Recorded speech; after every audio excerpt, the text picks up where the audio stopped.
We'll see how it works now. Doesn't look super encouraging, but let's see. It's like those cheap Xbox headsets. That's what they gave me, claiming that this is it how I should wear it? I don't really know. No, probably like this, right? Tricky.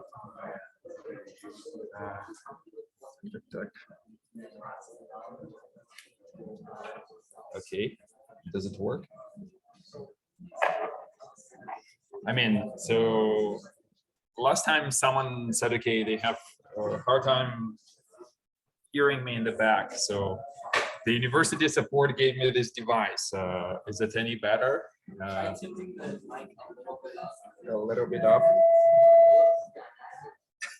Yeah, so let's see if this one works, and if it doesn't, they promised me to put like an actual set of speakers so you can hear me better.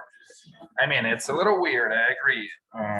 The fact that they don't have like wireless microphones, but people in the back, so can someone wave and say, can you hear me well? Is it better than usual? And people on Zoom, like, how are you? Can you hear me well? Is it worse? Better? I cannot even access the chat in this setting, unfortunately. Can someone read the chat for me and say, okay, like it works? I can hear you just fine. Yeah, that's one of the most weird setups I've ever had. But we'll see how it works. I don't know. Okay, so what are we doing today is following.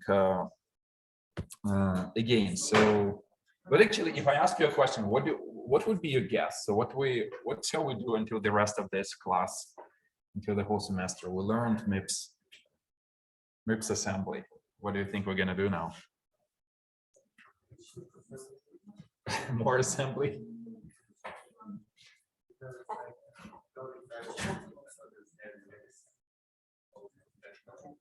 You don't.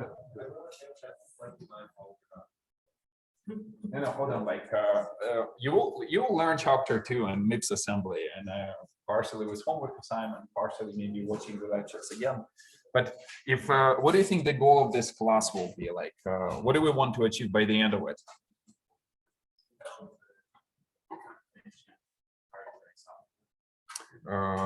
You think you're going to learn how this hardware and software work together?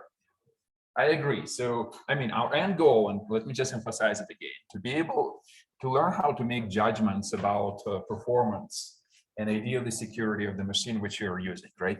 So for that, we need to understand how the machine works. And so what we've done up until now, we learned the interface of the machine, right? So MIPS is an interface. So chapter 1 was an overview, and we said, okay, look, this is where the industry is going. This is like the transistor counts. This is the memory wall, the performance wall. And so everything is slowing down. Hardware will not be as fast as it used to be, which means that this class is even more important, unfortunately, right, for you. But because it used to be that you do just write code and hardware people just, you buy better hardware, it runs like twice as fast in 2 years, right? But now you have to be very, very careful about building your hardware. And this knowledge of how to build, not building your hardware, building your software. Now the knowledge of how to build the software with respect to the hardware becomes much more important, right? So that's why this class essentially will teach you some basics of organization of hardware. So those guys in the back who are chatting, so maybe like you can either go and either stay with us. I'm good either way. Zoom is recorded, right? So, but just your classmates are complaining that you're too loud in the back. Sorry. So yeah. So That's why we have to learn, at least have some basic understanding of what the hardware is doing underneath. So we learn the interface, and now we're going to be building down. So essentially explaining what's going on. Like I gave you like a slight overview of how the software runs on top, compilers, assemblers, stuff like that, right? We know the interface, which is a MIPS assembly. Now we're going down. And so today we're going to talk a little bit about arithmetic operations, essentially addition, subtraction, multiplication, division, and then next time will be floating points, a kind of representation of numbers which don't fit in a like representation of real numbers. Let's put it this way. And then we're gonna essentially start building these machines. So we're gonna build simple LU, so simple arithmetic device out of gates, and then I will explain how pipelines work. And essentially, this is the goal, to essentially understand how the hardware works underneath to be able to predict how it will perform on a specific set of applications, right? So today we talk about implementation of addition, multiplication, division. It sounds a little boring, but still kind of important to understand what's involved and how it's done in hardware. So because the next step will be building those units, right? Okay, so arithmetic operations, as I was mentioning, addition, subtraction, multiplication, and division. They have to deal with overflow, and then floating point for representing real numbers will be covered next on Wednesday next time. So do we even remember how a simple addition algorithm works? If I ask you to add these two numbers, 7 and 6, will you be able to do this? Okay, so imagine we have these two bits. What happens? One here, right? Imagine we have these ones, these two. 0, exactly, because 1 plus 1 is 0, but we have carry 1 here, right? Right. Then this third bit 1, because again, this 2, 1 plus 1 is 0, plus this 1 which is coming from carry. So we write 1 here, and we carry it forward here, right? So this one is 1, right? Agree? So everyone is on board with this, so that's good. So, and as you see here, I have two numbers, 7 and 6, which are in a base of 10, look like this, and in a base of 2, they look like like a collection of zeros and ones, right? Okay, cool. So we understand how it works, and this is great, right? So we understand how carry works, and this means that we can build this algorithm in hardware, right? So let's take a look. We, however, have to deal with this problem of an overflow. And if I ask you a question first, under what condition overflow can occur? Remember, our machine is dealing with 32-bit numbers. And that's just a convention, design convention for this machine. So modern machines often know how to add 64-bit numbers, right? But still, the overflow problem is the same, right?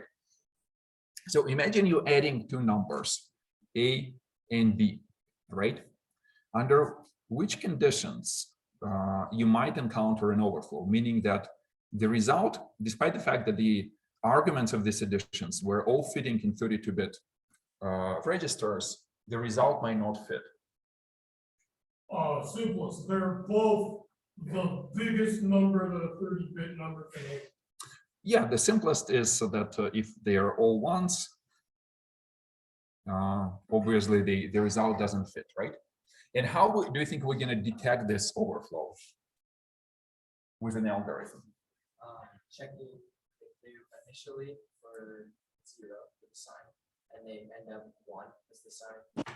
You know that there's overflow. Check the most significant bit. Yeah. I agree. So roughly speaking, what you have to do is that you have to check whether the carry goes into the bit number 33, right? We might not have to represent it in register, but we can detect that the carry is happening, right? And so depending on what these numbers are, so they might be, remember, either signed or unsigned numbers, right? The hardware can do it slightly differently, right? But it's either like if it's two signed numbers, as you say, then you might have those rules. So for example, if you're adding a positive and a negative number, then obviously the result is no greater than than one of the arguments, because if you adding a positive and a negative numbers, it's like subtracting. So the maximum you can do is like subtract 0, and then of course this the result stays as big as the positive number, right? So in this case, overflow cannot happen, right? Is it clear? Just because the result is always smaller than one of the operands, right? However, if you adding two positive numbers, right, the overflow is essentially a result sign as 1, right? So it's essentially a carry in a bit 31. Or if you have two signed numbers, remember with the signed bit being 0, suddenly you add 1, 1, 1 or ones here, and this is bit number 32. And this one was also 1, 1, 1 and everything here. And then if suddenly this bit is 1, you got a negative number, which means that your sign bit is set, and that means that you actually seeing an overflow, right? And similar with adding two negative operands, right? So essentially, if you adding minus a plus minus b, then again, if suddenly your result is positive, it means that you ran into an overflow, right? And so the hardware can detect it, and there are different kind of historical conventions for what to do in this case. In some languages, like C, for example, they don't tell you anything about the overflow. They just happily ignore it and just move forward. And it's up to you as a developer, actually, to type in and say, okay, like the condition is such that overflow doesn't occur. And that's a big deal, because if you're doing operation on pointers or indices inside the array, you can easily end up in a case where you start referring to negative numbers in the array, right? And then if it's an unsafe language like C, most likely it leads to an exploit, which allows you to write somewhere in memory, and then essentially you lose control over your program, right? And modern languages like Rust, and even before that Fortran and others, they say, okay, that's probably a bad design choice to design a language which does nothing on the overflow. And then they typically will always generate the code which will check for overflow conditions, right? And typically, the typical outcome is to trigger an exception. So, which means that either depending on whether you have handling of this exception or not, the program is either crashing completely, saying I'm exiting with an exception, just because. Why is it meaningful? Just because there is no way to move forward, right? I mean, in most cases, if you're computing some arithmetic result, then you have an exception. At this point, no matter which answer you get, it doesn't have any sense. If you're running something like a web server and you suddenly run out of memory because someone tries to exploit you, and you say, okay, look, a negative number in the array shouldn't exist, you can just for example, on exception, you can just drop the request, and that's okay, because it will violate or ruin your service guarantees, but it's not typically not detrimental. If it's a write in a file system, well, hopefully your file system is designed in such a manner that it can redo the write and react to the error, right? But you get the point. So again, and the hardware was designed along two different lines. So one is to trigger the exception in hardware when it sees that one of those overflow condition exists, or do it in software, right? And MIPS actually allows you to do both in some semi-transparent way. So they say, okay, instructions which are actually signed additions and subtractions will generate an exception. Well, cool, yeah, you can say, okay, that makes sense. But what doesn't make clear sense is that they say that unsigned additions will not generate an exception, because they say that those unsigned additions are operations in pointers. At this point, you can say, okay, why is it a meaningful design decision to not generate an exception? But that's what they've done. But in that case, a good compiler like a Rust compiler will just generate software code which will always check for each of these operations, will check whether this condition occurs.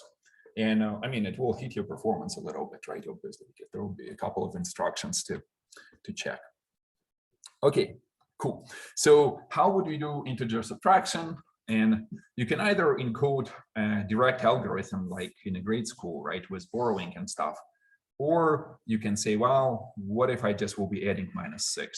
And you know how to quickly switch from 6 to -6, right? So you invert all bits and add 1, right? So that's how you get from this number to this number, right? So all the zeros turn into ones over here, right? And this one originally will be 1 0 0 1, but since you're adding 1, you get 1 0 1 0, right? Right, so it's 2's complement. And it's totally fine. So then this way, it's even easier to design a circuit, like a digital circuit, which performs this addition, because this inversion and adding 1 is just like a regular addition. So it's not super hard to implement, right? So, and again, you will have those overflow conditions detected along the same lines. So again, if you are subtracting 2 positive or 2 negative numbers, there will be no overflow because the result is always closer to 0, right? Or, but however, if you like subtract like a positive number from a negative, then you know you can overflow because you go even further away from 0 into the towards negative infinity, right? And you check if the result, if your sign actually switches from 1 to 0, right? So because you end up with a positive result. And similarly, if you're subtracting a negative from a positive, which means a minus b is the same as a plus b, and obviously you might have an overflow here, right? So conditions are similar. And that I was explained before that like the hardware allows you to deal with an overflow. Yeah, go ahead, question. For unsigned integers, does subtraction have to be implemented correctly? For unsigned integers, does subtraction? No. How do you convert how do you get it to this complement unsigned?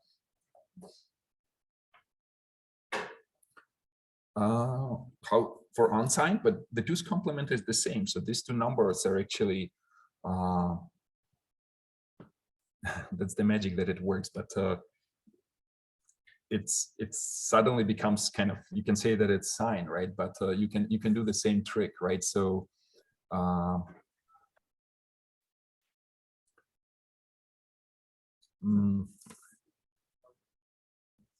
yeah, so essentially it just works the same way for signed and unsigned number at this point, right? Because when you do a 2's complement, this essentially becomes your signed bit, and that's your normal unsigned representation, right? And you don't even care about whether this number was signed or unsigned to begin with, right? So believable? I'll need to think about it. Yeah, I agree. But yeah, if you play with, like, I suggest you to play with numbers, something like with 4-bit numbers to save space, it's much easier, right? And just play with 2's complement and it works. Any other, another question? This sweat doesn't care about overflow for like unsigned, because if you add 7 and like the 2's complement representation of 6, would just overflow and still give you the same answer. No, like you can run into an overflow condition, obviously, like if you like add it, overflow is always an option, right? So no, it's just a weird design choice, which they said, okay, they decided that it simplifies your life. I don't believe that it does in practice, just because of so many bugs. But this is also along the design lines of how the C language was designed. And again, you can argue that it's a design flaw in a C language, and I kind of agree. But again, people were trying to squeeze the last bits of performance out of C. That's why they say if you start thinking about checks, that like sometimes hurts your performance a lot. And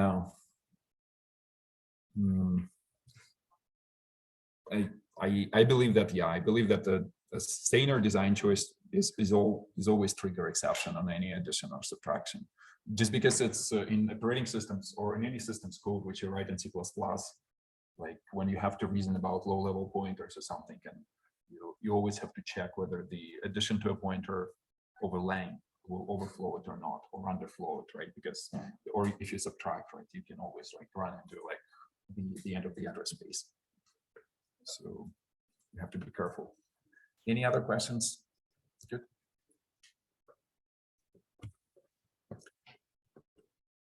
Okay, so we got the point, and we will build this simple adder.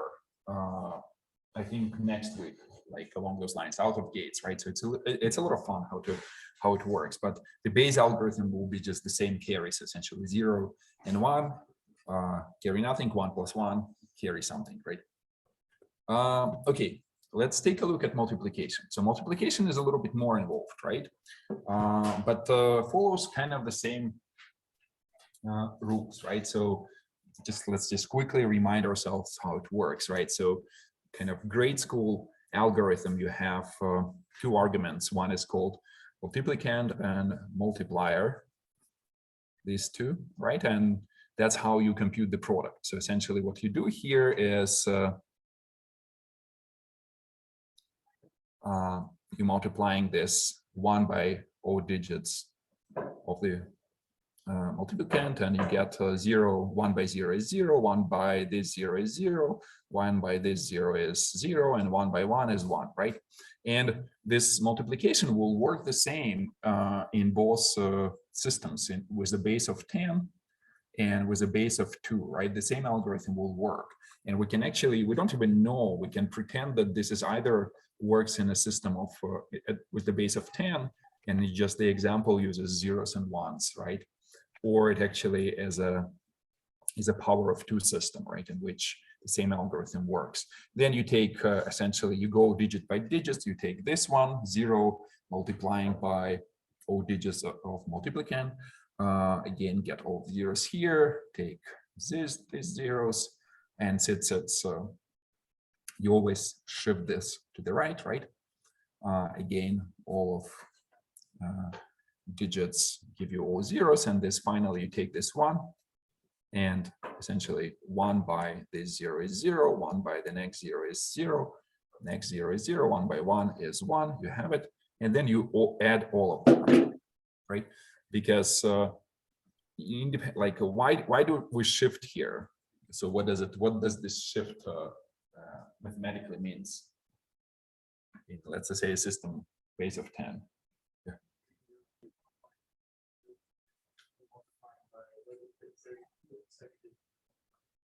Right, exactly. So if this digit would be something like 1, in practice, it doesn't mean that you're multiplying by 1, but you're multiplying by 1 multiplied by 10, right? And every time you go left with a digit, it's either we start with 1, then 10, then 100, then 1,000, and so on, right? Right. So because that's how our number system works. Essentially, each digit, like if this number is 1010, right? So it's essentially 0 multiplied by 1. This one is 1 multiplied by 10. This is an addition. This is 0 multiplied by 100.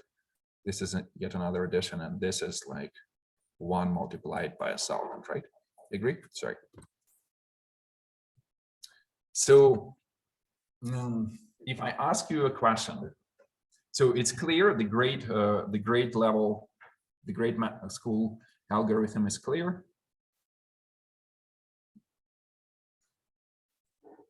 Yeah.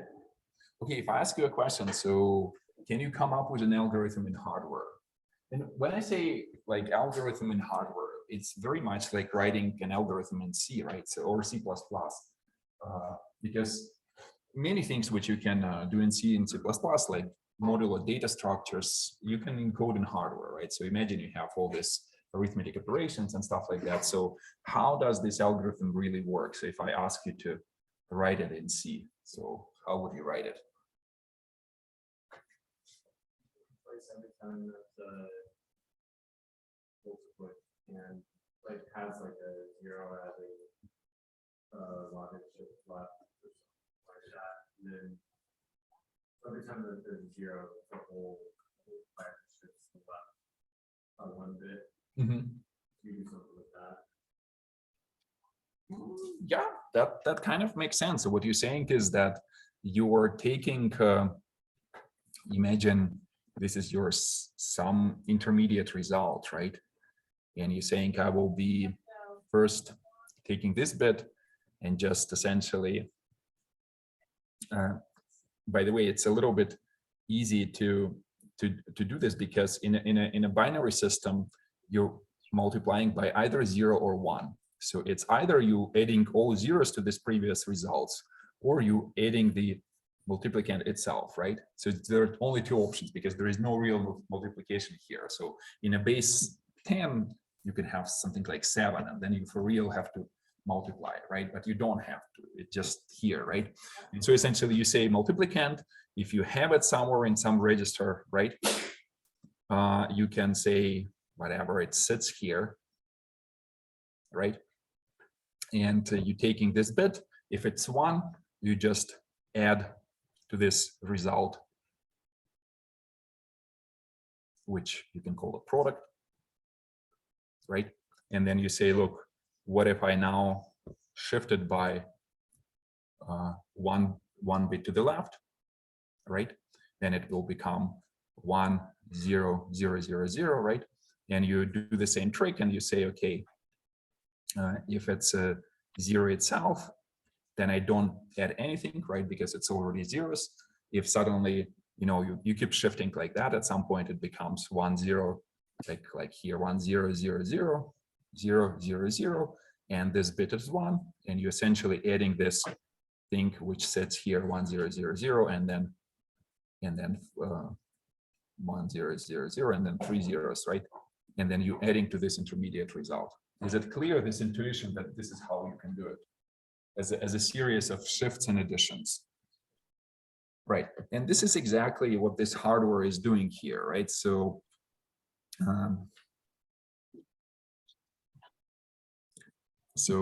if you put your multiplicand in a 64-bit register, right? Because you say my numbers originally are all 32 bits, right? And the max number of digits which you will get in the result is, if this is like 32 and this one is also max 32, then it will be 32 plus 32, right? Because you will be shifting 32 times, right? And so you start here with this 1 0 0 0. You essentially take the lowest bit of the multiplier here, and depending on whether it's 1 or 0, you have a control test, and you always add this to the intermediate product, which product is initialized with zeros originally, right? And so you always do the addition. However, your control test will say whether you will write it back here or not, right? Because if you don't want to, if you say that the bit was 0, so then do nothing, right? Because you don't have to update the result. But however, you always shift the multiplier to the left, and you shift the multiplicand to the multiplicand to the left and multiplier to the right, right? To always keep track of the lowest bit here, right? Does it make sense? So, and this is how you can, this is roughly it resembles a diagram for your C algorithm, but it also resembles the hardware which we're going to build. So essentially at the core of this is an adder, this LU, arithmetical and logical unit, right? Which can do additions, with two arguments.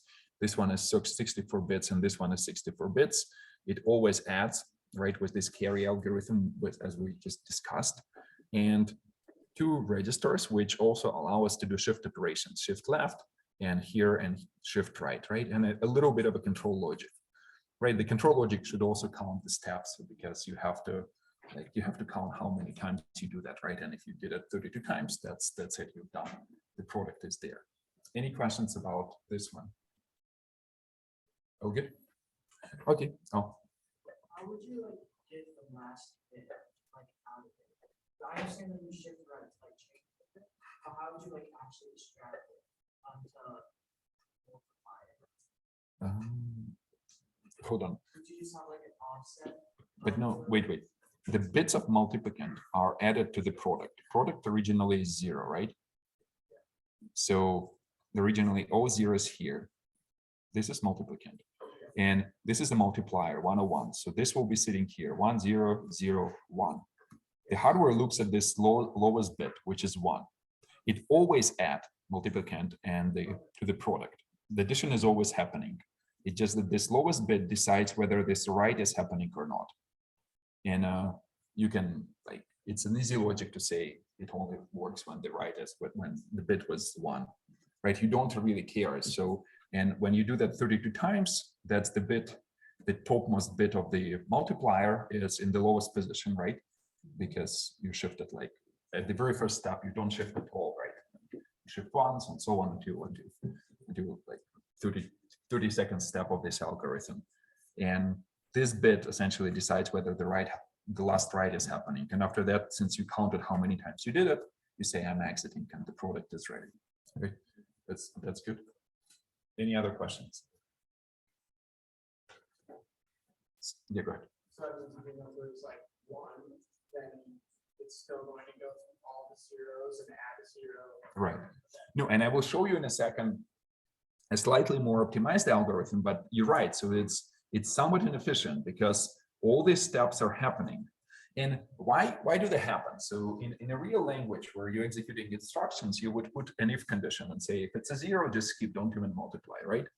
In this digital logic, it doesn't give you much gain because you can, I mean, it's true, addition takes some time, but you already encoded this logic and it's there in the hardware and you decided your cycle. Remember, I was talking about cycles. So the idea that you use a clock signal on your circuits just to kind of mark intermediate steps. And on each, for example, rising edge of a cycle, you will be able to remember intermediate steps. So we'll get to this, how to remember them and some intermediate registers, which typically called latches, right? And so you design for the worst case scenario, right? Because if you say, no matter what numbers I'm like doing here, adding here, this LEU has to converge to some stable output and it takes some physical time. And so your cycle will be designed in such a manner that the output of the LEU converges, right? And the fact that you drop it early hardly gives you any benefit because you like the cycle is fixed and you already wasted that cycle. I mean, and maybe there are some tricks which architects can do and sometimes it makes sense, but I have it's beyond my understanding of digital logic. Any other questions? But it's a good question. So in the language, you say, look, it's either 1 instruction and if condition, or 10 instructions to, or 10 cycles to do multiplication or something like that, right? Plus a couple of other instructions to save it, right? So it makes sense to exit early. Sometimes, and it's a little surprising, and it's of course like, this is this case when I go off topic a little. Sometimes conditional jumps might hurt your performance even more than executing instructions and throwing away results.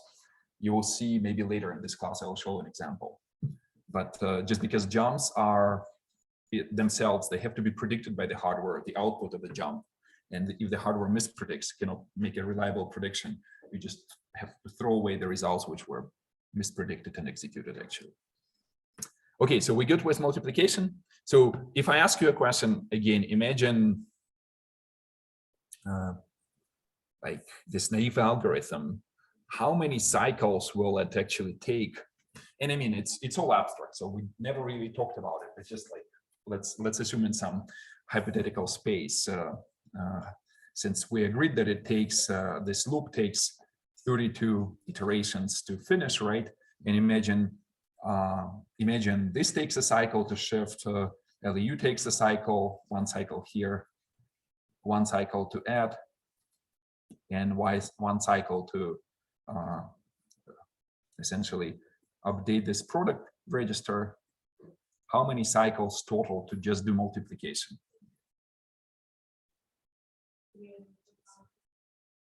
Uh, 32 multiplied by 3. That's what you said? Or what was your idea?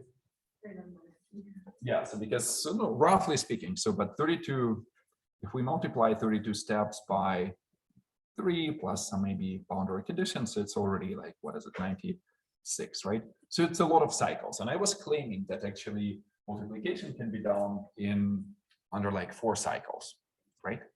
So do you see a trick for how to optimize this algorithm to avoid this 32 cycles in hardware? Probably a really bad way to do it, but like each step doesn't depend on the last step, so you can do them all like parallel. So maybe you want to do like 32 times in parallel, because having 32 adders would probably be inefficient. You could have like, for like in case 2, you could have one multiplication thing start on the second half and the first will start on the first half, and then just add the product together at the end. No, but actually, this is kind of the answer. So, and it's a genius observation. So, what your classmate is saying that you know that this result, it doesn't depend on the previous step. That's a great opportunity to parallelize in any kind of scenario. If you have 2 requests and you say, look, they are independent. Maybe it's a file system, maybe it's a web server, maybe it's a matrix multiplication. You can think of doing them in parallel, right? And that's the great observation, because you say, look, I kind of see that I can compute those guys in parallel. And then if you say, if I have to add them, then I have to do, like, for example, maybe 4 additions, but you can say, maybe I will add the pairs like this. First result, compute result of those 2 additions, and then compute this result, which is meaning if I ask you how many additions I will have to do here, if I do this pairwise additions, what's the formula for this one? Every time it's divided by 2. So you started with how many results? It's the input is 4 here, right? So you have 4 additions, or 4 intermediate results. On a result with 32 bits instead of 4. You'll have like this will be 32, but if you on each step you add 2, halving, essentially like dividing by half the number of intermediate results. How many steps do you need to do? Yeah, so log base 2 of 32, which is 5, right? Now, do you agree that this is, again, like people usually say, okay, why do we have to learn logarithms, right? And but here is one, and again, this is a realistic example where, like, for example, everyone heard about MapReduce, right? So, but this is a typical way how you do the reduce, right? So you have a bunch of nodes which computed some intermediate results, and you want to merge them. And doing this pairwise merges allows you to, if you have 32 nodes, will give you like 5 steps, essentially, to converge to the result, right? So great. So, and this is what they're kind of doing. Instead that they essentially, instead of computing those intermediate products, what happens here is that the question, like, how is that bit computed? This bit is actually like defined by essentially this multiplied by this, right? And this is the 0, and it goes straight here. So no addition here, and so on, right? So this is what they're effectively doing. And then only those middle bits, they are like results of intermediate addition. So for example, this is the result of all 4 addition. And this is specifically a digital circuit which you can construct, where you have this tree of adders. And here it's a bit 0 of a multiplier, which is ANDed. This is an AND operation with a multiplicand, and it gives you, like, this AND operation just gives you 1 bit, the lowest bit of a product. The first bit of a product is the result of this addition, essentially. You're adding it, and you're getting the first bit of product. And of course, like, these numbers in the middle, they are intermediate results of all these additions. And I'm not saying that you have to immediately understand how it works, but if you look at it more carefully, the insight is, like you said, okay, just let's do it in parallel. And obviously, all these 32-bit additions, or all these 32 additions, can be done in parallel, right? It kind of requires more transistors, but still, you know, the performance we have today, we have enough transistor budget to afford this, and you're just fine to do this. And as long as you have those kind of 5 cycles to finish the multiplication, right? This optimization is clear. I mean, I'm not saying that it has to be 100% clear, but if you, and again, the book explains it only in a kind of shallow manner, but if you, again, if you think of how those bits, like the lowest bits, are produced, as essentially like this is an AND, which I was talking about, and you just get this result out. It's 1 and 0. you get 0. If it would be 1, you would get 1 here. And this bit obviously is a result of like 1 by 0 plus 0 by 1, right? So if you carefully follow the logic of the circuit, becomes clear. Okay, so MIPS, and we haven't talked about it, but it provides you an instruction. So we talked about addition, but it provides you an instruction which allows you to do multiplication, right? So it's called mult, and it takes 2 registers, RS and source and target register, and it places a 64-bit product in another 2 registers. Essentially, remember that the product of multiplication can be 64. You take 2 32-bit numbers, right? But the product can be up to 64 bits, right? And it's kind of wasteful to always throw away those bits, saying it's an overflow, right? So MIPS saves them into 2 intermediate registers. One is called high and one is called low. And there are 2 specific instructions, which is move from high into a register and move from low into a register. So essentially, when these adding, like multiplying circuit computes something, it's placed into high and low registers, and then you can read them individually, right? And if you say, look, if this one is not 0, then overflow occurred, but maybe I can still, if you, for example, have a library which allows you to implement numbers of unlimited lengths in software, you can save the high and like whatever, reallocate memory a little bit and move forward with it, right?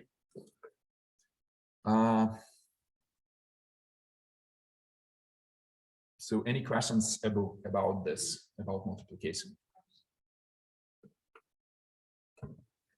On the last slide, you said it can't, like, the multiplication can't be pipeline. You go over what pipelining is. That's all. We can. So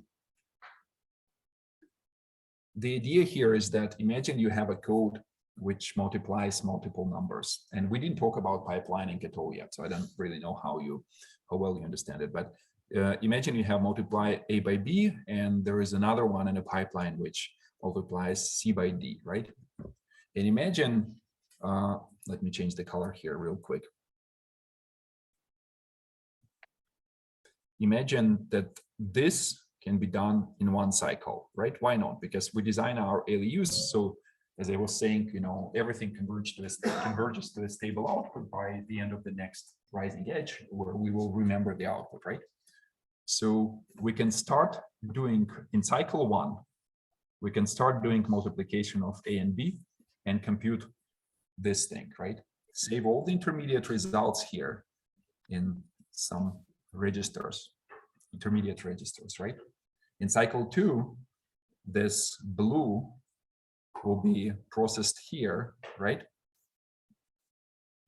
And for example, let me use yet another color here.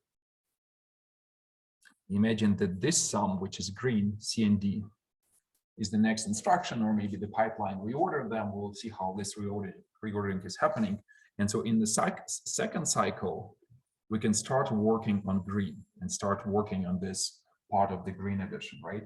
And then essentially they flow like that. And if you have more multiplications, and this is not uncommon, especially if you have some metric multiplications or like tensor algorithms, you might find a lot of them. And they don't have to be the modern machines. Modern machines support out of order execution, meaning that those multiplications don't have to really be one after another. Although it's yet another idea, the compiler can order them in this way for efficient execution. But typically modern pipelines allow you to say, okay, there are this multiplication and this multiplication, they are independent, meaning that the result of the second one doesn't depend on the result of the third. And that's why the pipelining is possible. So you got the idea? And we will go into pipelining right after midterm, actually. I think that's when we start on it. Yeah. Specific, like the circuit on the chip, does that contain additional registers for this, or is the performance penalty of copying the data? You mean this intermediate registers? Yeah. Yeah, they exist there. Those are separate. They don't even have names, I mean, maybe they do like at some blueprints, but at our level, they don't have names. There will be a separate register file here, for example. It will be a little bit more complicated. There will be temporary registers, and there will be some register renaming. You'll see why it's needed. But roughly speaking, those logical registers, which you see as a software developer, they're completely different and implemented different. But typically, this is how the pipeline will look like. It will always save intermediate result after every cycle, and that's essentially why we're using the cycle, just to be able to finish something, save intermediate result, and then start the next cycle. Okay, any other questions? Okay, good. No, the last thing is division. And division is a little harder, but roughly speaking, same logic, so nothing super unusual. So again, just let me remind you how the division algorithm works. I should admit, I had to remind myself. I cannot believe I remember it, but it's still like, I don't know, like let's divide two numbers. I don't know which one your favorite. I don't know, just for simplicity. Oh, sorry, let's do the very simple example first. Something like, I don't know, 750 divided by 15, for example. So what you do is that you say, you're looking at this first digit 7, and it's smaller than 15, right? And this 15 is called a divisor, and this 750 is a dividend, right? And you write, for example, 0 to remember in your quotient, right? You say, okay, let's take a look at another bit. So it's 75, 15 fits. How many times 15 fits into 75? Who can tell me? 5, right? So we write 5 here. So that's actually kind of even, not on purpose actually. So you subtract 75 from 75, you get 0. You say, okay, well, 75, will 15 fit again into 75? Maybe let's continue a little bit because no, okay, let's end here, for example. So no, but you add another 0 here because you move to the digit, and again here, and that's your essentially result of your division, right? But if you would end up with something, let's imagine 751 here, there will be 1, and this 1 would be your remainder, right? So, but essentially, every time we look at the number, at the digit or the number, and say whether this divisor is smaller than this number here, right? And if we look at these two numbers, which are in a base 10, but artificially selected in such a manner that they only contain zeros and ones, so it kind of illustrates the idea of how the same algorithm will work in a system with a base 2.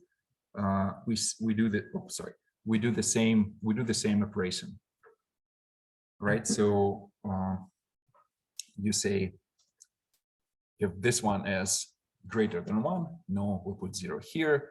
If this one is greater than 0, we put 0 here. If this one is greater than, if divisor is greater than 100, no, we put 0 here.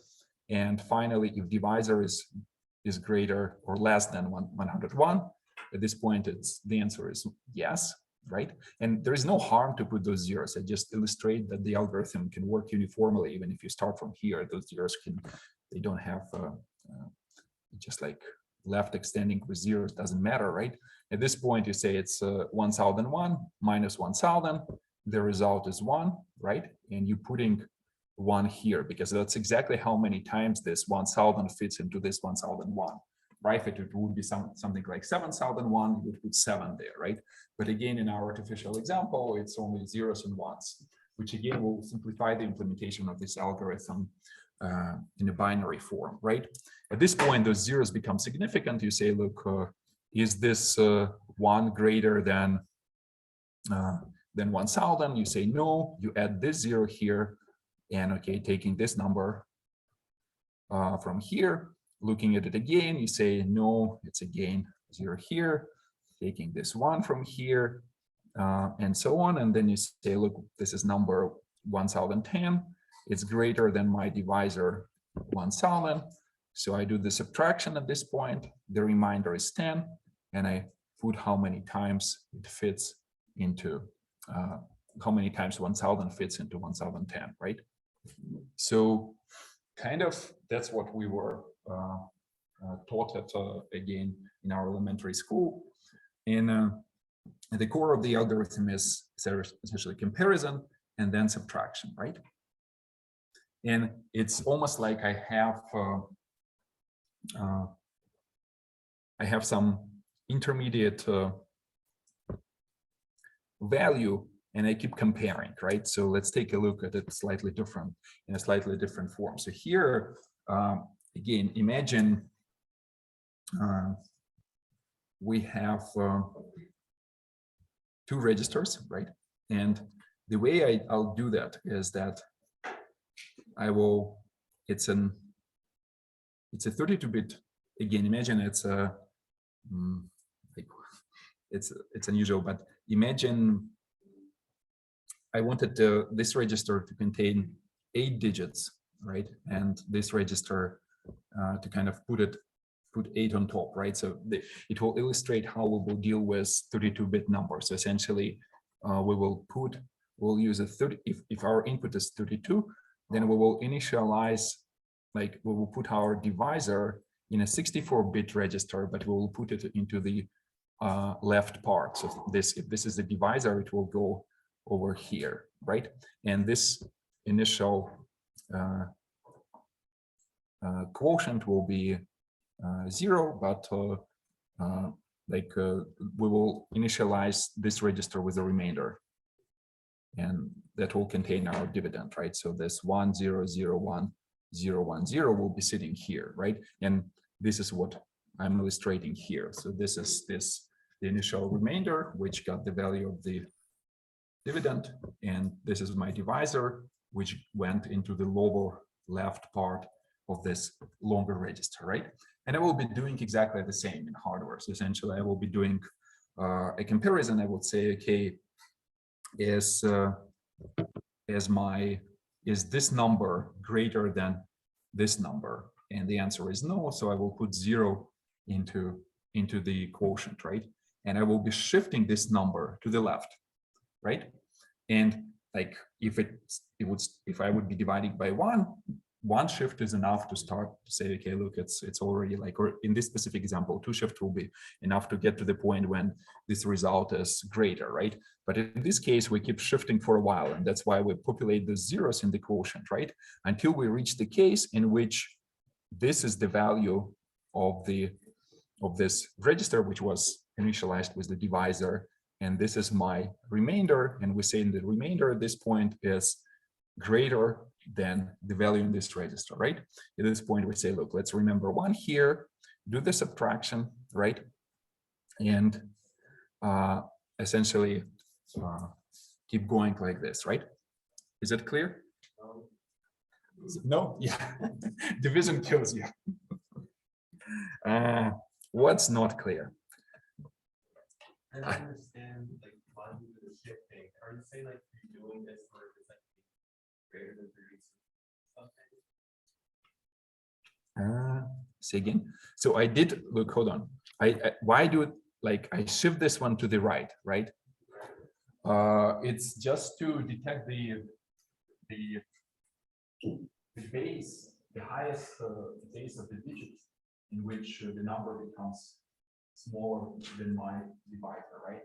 So I started from here, and we would say, can I start from, the question is that, if I start from here and I'm dividing by 1, right, I immediately miss it because my highest base would be this digit, right? So that's because it's like how many 1 to, that's 1,000, that's like 10 mils, right? So if I divide it by 1, my answer should be like 10 mils plus something, agree? That's why I can't miss it, right? That's why I'm starting conservatively and trying to catch all the numbers, which like the highest number, at which point this divisor becomes smaller my dividend, right? You agree? Do you get? I mean, I actually appreciate this question. So because I agree that it's totally non-clear. Why won't you just let me just erase all link on the slide. Why can't you start by, for example, something like putting the divisor here? So clearly a mistake, because yes, I detect that it's smaller, but it's incorrect, right? You would say, why don't you start immediately here, right? So why don't you put it here? And I think it's possible. This optimization is actually in practice to essentially say, detect me the highest possible bit, the leftmost, the first significant bit on the left, right? And start from here, right? Because then the algorithm is faster. And I think it's easy to do in hardware too, right? Oh, so when you say it's the computer that like gets the divisor, it just starts with a number, so I guess it can that so it's divisor and just slowly shifts to the right, so it has the same numbers. Correct, right? And those zeros are thrown away, so it's kind of like wasted work. And I agree, it's a little bit confusing. And what we suggest is that why don't we start immediately under this most significant one? And I agree with this. Let's do it. And it's easy to do this optimization. You can say you can design a hardware which detects that those 5 topmost bits are zeros and immediately place this divisor on a bit number 5, right? Just to save, and most likely it's done. Right, but here you got the point. So this, when this value in this temporary register is smaller than the dividend, right, becomes smaller. We do the subtraction, right, and after subtraction, we updated this. This is called remainder. I mean, we initialize it in the remainder register, right? So it's we're left with those 1 0 1 0, right? And it still becomes larger, so we forget about it, but we keep remembering those zeros, and we will remember yet another 0 here, right? And then at this point, it will be like here, 1010 and 1000. It again became smaller, so we remembered 1 here, did the subtraction, and this final register will contain just 10, and that's it, right? At this point, the algorithm will continue, but it will continue until the end of the book, but it will never put any zeros here, and that will be your essential, that will be your quotient, and that will be your real remainder value. So when you're doing integer math, does it just throw away the remainder? No, actually, the division operation on MIPS will again put the results into a high and low registers, one containing the quotient and one containing remainder. Remainder is important because remember, when you do hash tables and you want to do the modular operation, and imagine it's not a prime number, not the prime, sorry, not the power of 2. Imagine your hash table is size 13, and so you're dividing. One way to place the numbers or keys uniformly in this hash table is to divide, and then the remainder will be your bucket, for example. Remainder 0 goes into the bucket 0, right? Remainder 12 goes into the bucket 12, right? It's not the most efficient because division is an expensive operation, as you see, right? But that's how, I don't know, like how many people already build a hash table in another class, right? So just a couple, which is surprising, but I would assume maybe you're going to build this. I mean, typically, yes, in those classes which are software engineering, you will just grab a hash table from a standard library. But building one yourself is a fun activity. Okay, so I think I finally get what's going on. It's saying is that take 5 and shift it to the right motion track what you can in order to get what the final function is. And then what I believe is happening is once you're unable to shift to the right and you will have to restricting, that's when you do the final subtraction operation, you get the remainder. Correct. Right. And so, yeah, go ahead. Sorry, I wasn't. How do you know how much the shift to the left? So it seems like, right, you shift to the left and then shift to the right. We shift to the left until we reach what do we do? That's a good question. I think, yeah, we do it 32 times. Yeah. and then we stop. Any other questions? Okay.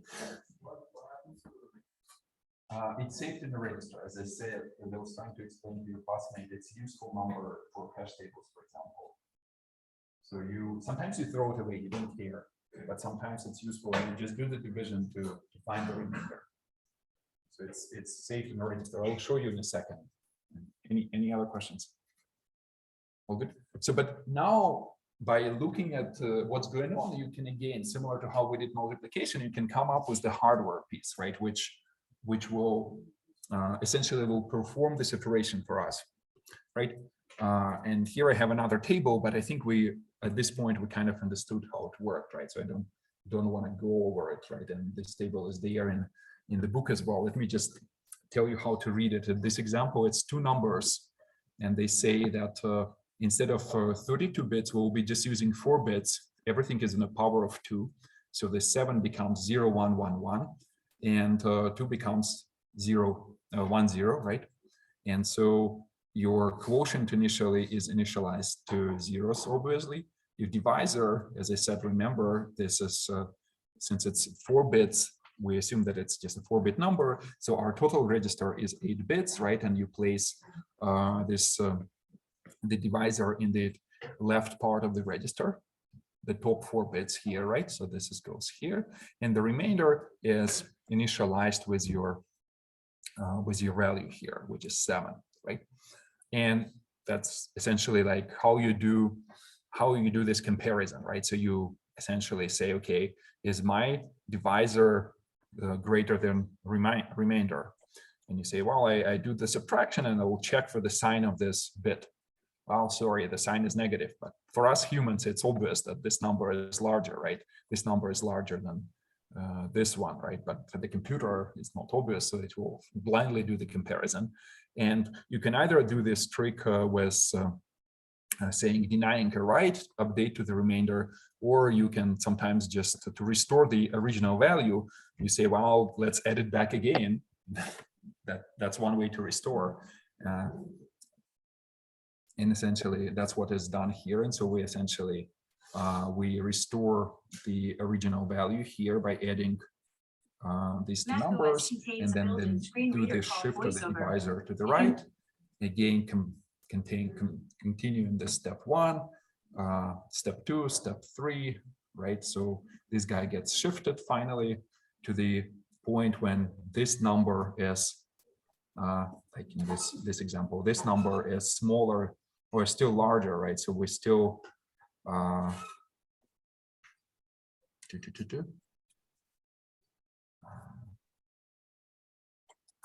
do we do?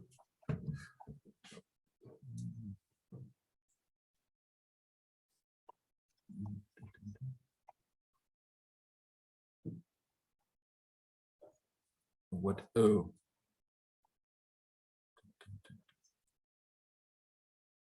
Hold on. This number, these two numbers, hold on. Sorry. So these two numbers. So, and this number is obviously smaller than this one, right? So at this point, we do the subtraction, figure out that the result of this subtraction is positive because this bit is 0.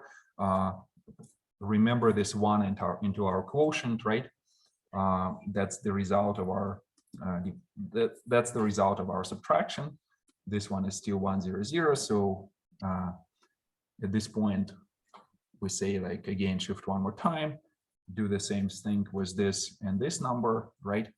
And that's the output. So essentially 2 will fit 3 times into 7, and the remainder will be 1, right? So it's the same algorithm. And this example is from the book, so you can read it again, but you kind of understand how it works now. And the hardware which we can design to do that is exactly this. So you say, look, we will put a remainder into this 64-bit register, right? Initializing it with the value we're dividing, so like essentially dividend. And we put the divisor into the top part of this register. So this where the divisor is going, right? 32 bits. And essentially what we're doing here is we're taking this value, doing a subtraction with the LU, there is a control logic, which either to avoid adding it back, will just deny the update if the result is negative, right? And we keep doing that every time, shifting the divisor to the right, and essentially shifting the quotient here to the left, right? Adding this additional zeros. And this control test essentially tells us which bits to put here. Right?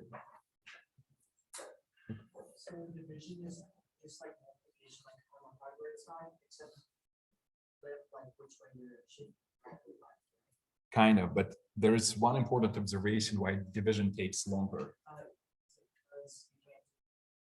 Exactly, because the result of the next step depends on the previous step. And that's why division is inherently an expensive operation on any hardware, right? Because, and there are some additional optimizations possible, but inherently you cannot do it in parallel because of these observations, you really have to like look at the previous step to understand what happens in this step. And that's essentially the problem, right? It cannot be parallelized trivially.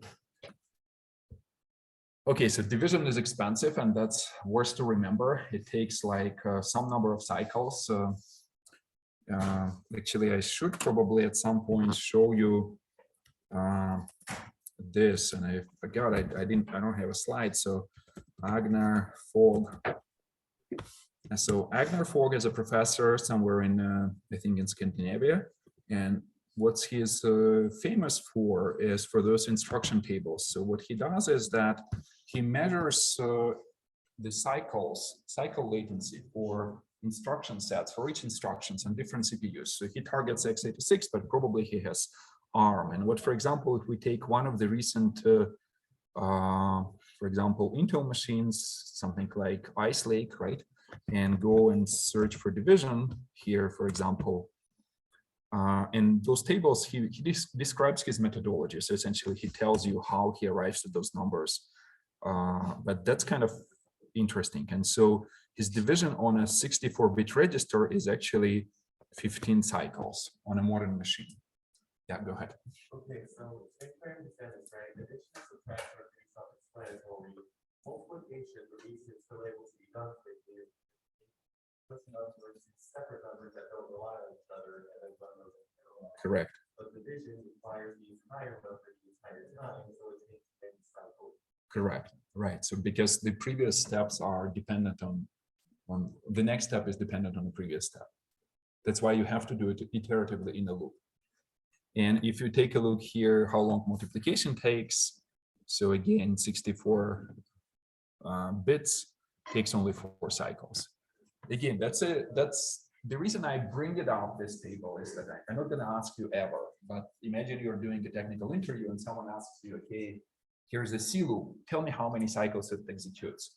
And we will cover the memory subsystem because it's a huge player in many cases. It introduces significant latency. The access is irregular, meaning that it's random. But if it's actually regular, then you go down to those instructions and you will be able to kind of eyeball if there's a division plus 15 cycles. Like, and you can take a look at other instructions. And again, it's a real machines. And I don't think he does anything for ARM or MIPS, or he haven't at least in the last years, but maybe, so it's mostly x86 and so AMD and Intel. But this is very useful. So this will help you to design the code which runs fast, and you will be able to reason about it. Questions? So the main authorization.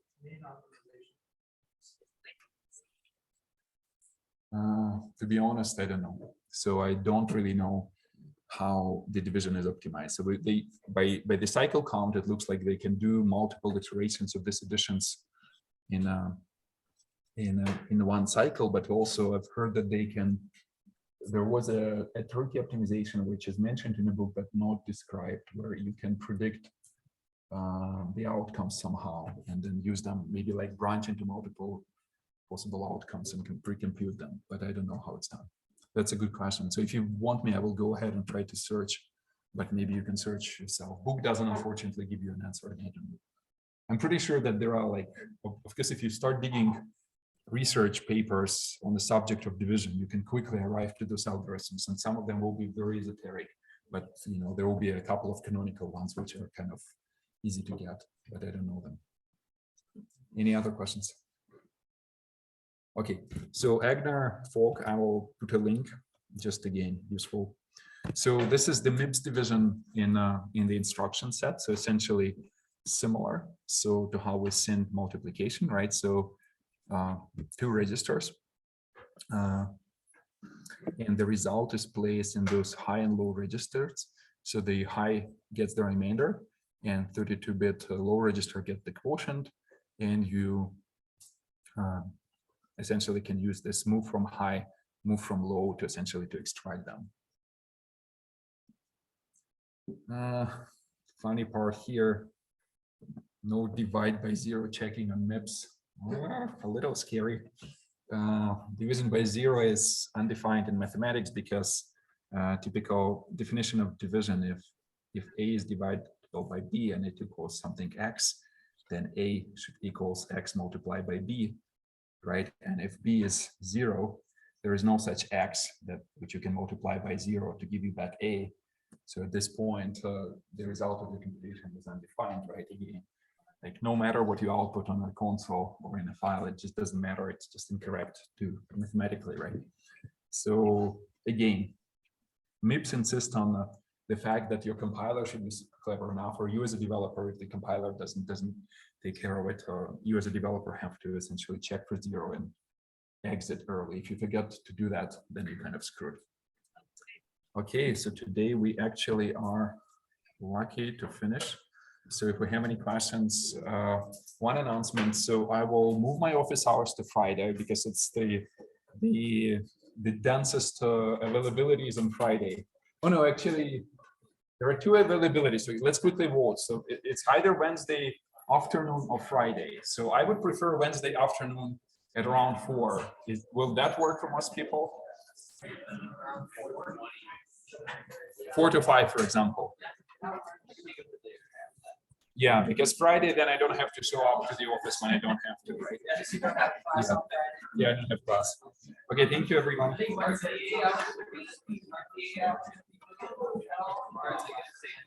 I would say they should move to accommodate better, right?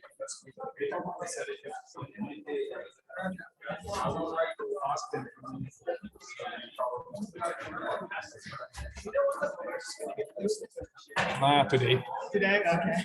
Well, I didn't want to assign it on imagine if I assign it on a weekend, then you have to work on it.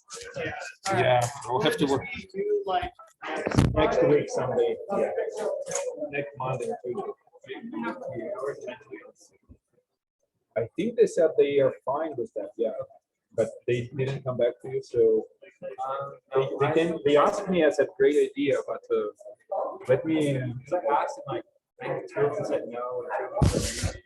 Oh, so okay, so are you okay with this too? Who said maybe it then I'll do this. Yeah. No, I mean I can't really push them, but I think if I ask, they should agree.